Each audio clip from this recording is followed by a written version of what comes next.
বন্ধুরা, এই প্রচণ্ড গরমে মন প্রাণ ঠান্ডা করতে পাকা আম ও দুধ দিয়ে বানিয়ে নিন ঠান্ডা ঠান্ডা এই ডেজার্টটি। খেতে অসাধারণ লাগে। ঘরে থাকা সামান্য উপকরণে ও কম সময়ে বানিয়ে নেওয়া যায়। তৈরি করা এতটাই সহজ, এরপর চড়া দামে দোকান থেকে কেনার আর প্রয়োজনই হবে না। সম্পূর্ণ ভিডিও দেখতে থাকুন। রেসিপি ভালো লাগলে লাইক, শেয়ার, কমেন্ট ও সাবস্ক্রাইব করে পাশে থাকবেন। দেখে নেওয়া যাক আজকের রেসিপি। নমস্কার বন্ধুরা, আমি পাপড়ি পদাবতী ফুড ক্রিয়েশনে আপনাদের সবাইকে স্বাগত। প্রথমে আমি এখানে দুটো পাকা আম নিয়েছি। আমগুলো জলে ভালো করে আগে ধুয়ে নিয়েছি।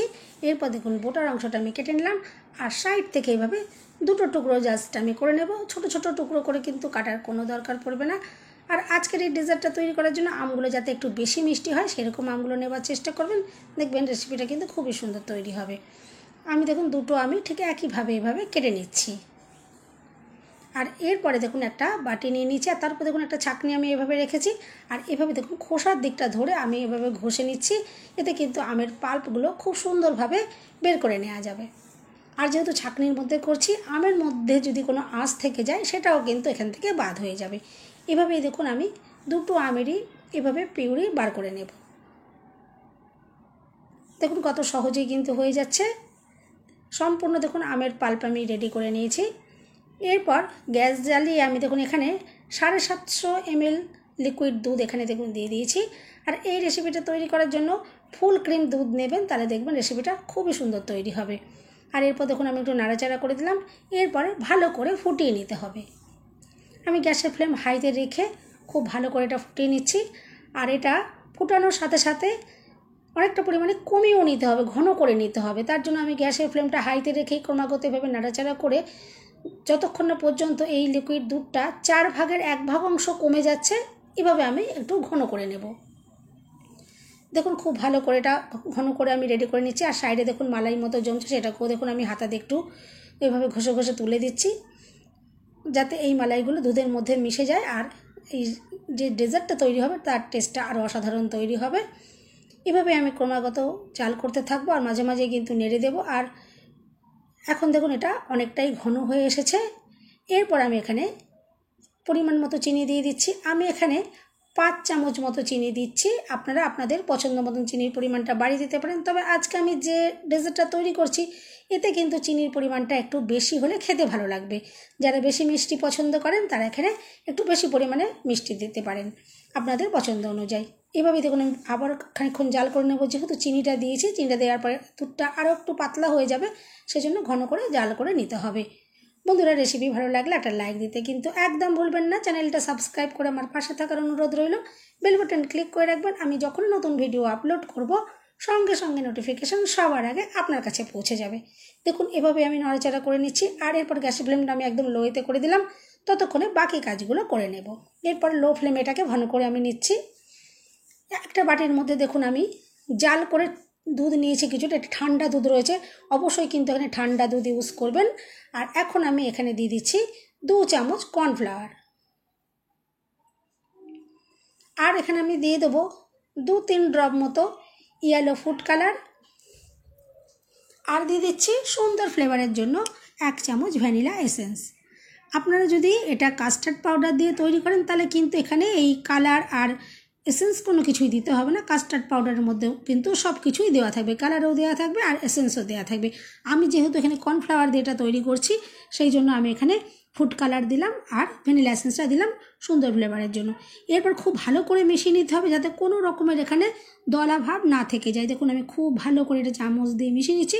একদম স্মুথ একটা এখান থেকে মিশ্রণ রেডি করে নিতে হবে। দেখুন কত সুন্দর একদম স্মুথ একটা মিশ্রণ এখানে তৈরি হয়ে গেছে। দেখুন আমি কর্নফ্লাওয়ার দিয়ে এই মিশ্রণটাকে রেডি করে নিয়েছি। আর এরপরে দেখুন যেই দুধটা আমি বসিয়ে রেখেছিলাম লো ফ্লেমে, এটা কিন্তু সুন্দরভাবে আরও খানিকটা ঘন হয়ে গেছে। দেখুন ভালো করে, তাও আমি একটু ভালো করে নাড়াচাড়া করে দিলাম। আর এরপরে যে মিশ্রণটা আমি রেডি করেছি এই মিশ্রণটা এক হাতে আমি ঢালবো আর আরেক হাতে নাড়াচাড়া করে দিতে হবে, যাতে কোনোভাবেই না দলা পাকিয়ে যায়। দেখুন আমি এক হাতে এটা ঢালছি আর আরেকটা হাতে এভাবে হাতা দিয়ে দেখুন নাড়াচাড়া করে নিচ্ছি। আর গ্যাসের ফ্লেম কিন্তু এই সময় একদম লোয়েতে রেখে করতে হবে। আর দেখুন মিশ্রণটা দেওয়ার সাথে সাথেই দেখবেন এটা সুন্দর একদম ঠিক হয়ে আসবে। এরপর এটাকে ঘন করে জাল করে নেবো আমি আরও মিনিট 2। যাতে যে কর্নফ্লাওয়ার আমি দিলাম এটা যাতে কাঁচা ভাব না থেকে যায়। দেখুন আমি মিনিট দুয়ে ক্রমাগত এভাবে নাড়াচাড়া করছি, আর এই সময় কিন্তু একদমই হাত থামাবেন না, তাহলে কিন্তু এটা কড়াইতে আটকে যেতে পারে বা পুড়ে যেতে পারে। এভাবে কিন্তু ক্রমাগত নাড়াচাড়া করে নিতে হবে। দেখুন আমি এটা নাড়াচাড়া করে এই মিশ্রণটা রেডি করে নিচ্ছি। আর দেখবেন মিশ্রণটা কিন্তু খুব সুন্দর একটা ঠিক ভাব হয়ে আসবে। দেখুন কতটা ঘন হয়ে গেছে। ঠিক এভাবেই কিন্তু মিশ্রণটাকে রেডি করে নিচ্ছি আমি। মিশ্রণটা এখন দেখুন একদমই রেডি হয়ে গেছে। এরপরে আমি গ্যাস অফ করে দেব, আর মিশ্রণটা সঙ্গে সঙ্গেই কিন্তু কড়াই থেকে নামিয়ে রাখতে হবে। দেখুন গ্যাস অফ করে দেওয়ার পরে আমি একটা অন্য পাত্রের মধ্যে এই মিশ্রণটাকে দেখুন নামিয়ে নিচ্ছি। সম্পূর্ণটাই দেখুন আমি এখানে নামিয়ে নিচ্ছি। আর এরপরে এই মিশ্রণটা খুব ভালো করে ঠান্ডা করে নিতে হবে। আমি এটা 30 মিনিট মতো রেখে দেবো, যাতে এটা ভালো করে ঠান্ডা হয়ে যায়। দেখুন এটা এখন কিন্তু একদম সম্পূর্ণ এটা ঠান্ডা হয়ে গেছে। আর সম্পূর্ণ যখন ঠান্ডা হয়ে যাবে তারপর আমি এর মধ্যে এখন দিয়ে দিচ্ছি দেখুন 2 চামচ গুঁড়ো দুধ। আপনারা চাইলে কিন্তু এখানে ক্রিম ব্যবহার করতে পারেন, ফ্রেশ যে ক্রিম পাওয়া যায় দোকানে কিনতে সেটা ইউজ করতে পারেন, বা দুধ ঘন করে জাল করে মালাই তৈরি করে নিতে পারেন, সেটাও কিন্তু এখানে ইউজ করতে পারেন। কিন্তু আমি একদম সামান্য উপকরণে যেহেতু দেখাচ্ছি, ঘরে এই সমস্ত জিনিসগুলো তো মোটামুটি আমাদের থাকে। আর দেখুন যে আমের পাল্প আমি রেডি করে রেখেছিলাম সেটাও দেখুন এই বাটির মধ্যে দিয়ে খুব ভালো করে মিশিয়ে নিয়েছি। এরপর দেখুন আমি এখানে মিক্সির জার নিয়েছি, আর এই মিশ্রণটা কিছুটা করে দিয়ে আমি এটা ভালো করে এটা মিক্সিতে ব্লেন্ড করে নেব।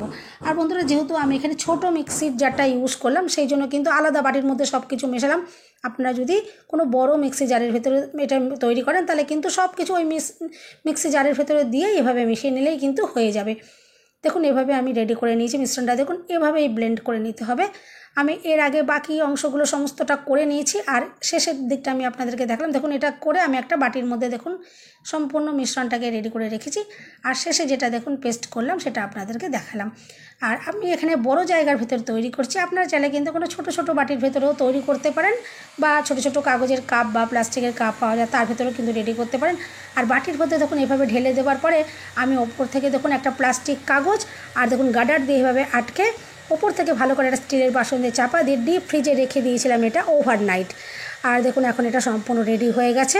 অবশ্যই কিন্তু এখানে কোনো প্লাস্টিক কাগজ দিয়ে মুখটা আটকে দিতে হবে, বা নয়তো ফয়েল পেপার দিয়েও কিন্তু আপনারা চাইলে আটকে দিতে পারেন। তাও যেহেতু আমি ঘরোয়া উপকরণ দিয়ে দেখালাম সেজন্য এখানে প্লাস্টিকটা দিয়ে আপনাদেরকে দেখালাম।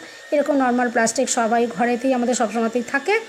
আর এরপর দেখুন ফ্রিজ থেকে আমি এটা বার করে নেওয়ার পর দেখুন একটু ড্রাই ফ্রুটস দিয়ে এভাবে সাজিয়ে দিচ্ছি। আমি এখানে পেস্তা আর কাজু দিয়ে সাজিয়ে দিলাম, আপনারা যে কোনো ড্রাই ফ্রুটস দিয়ে সাজাতে পারেন। আর বন্ধুরা আপনারা তো দেখে বুঝতেই পারলেন আমি ম্যাঙ্গো কুলফি রেসিপি আপনাদের সাথে শেয়ার করলাম। দেখুন কত সহজে ঘরে থাকা সামান্য উপকরণ দিয়ে এই আইসক্রিমটা আপনারা কিন্তু বানিয়ে নিতেই পারবেন। আর এই প্রচণ্ড গরমে ঠান্ডা ম্যাঙ্গো কুলফি কিন্তু বাড়ির প্রত্যেকেরই ভীষণ পছন্দ। বন্ধুরা রেসিপি ভালো লাগলে একটা লাইক দিতে কিন্তু একদম ভুলবেন না। চ্যানেলটা সাবস্ক্রাইব করে আমার পাশে থাকার অনুরোধ রইল। বেল বাটন ক্লিক করে রাখবেন, আমি যখনই নতুন ভিডিও আপলোড করব সঙ্গে সঙ্গে নোটিফিকেশান সবার আগে আপনার কাছে পৌঁছে যাবে। আর দেখুন আমি একটু কেটেও দেখিয়ে দিলাম কতটা দুর্দান্তভাবে তৈরি হয়েছে। আপনারা এইভাবে বাড়িতে ট্রাই করবেন, আমি আশা করছি রেসিপিটা কিন্তু ভীষণ ভালো লাগবে, বাড়ির প্রত্যেকের কিন্তু এটা ভীষণ পছন্দ হবে। এই গরমে কিন্তু একদম জমে যাবে। ঘরে থাকা সামান্য উপকরণ দিয়ে আপনারা কিন্তু খুবই সহজে এই কুলফি বাড়িতেই তৈরি করে নিতে পারবেন। দোকান থেকে কিন্তু আর কেনার কোনোই প্রয়োজন হবে না।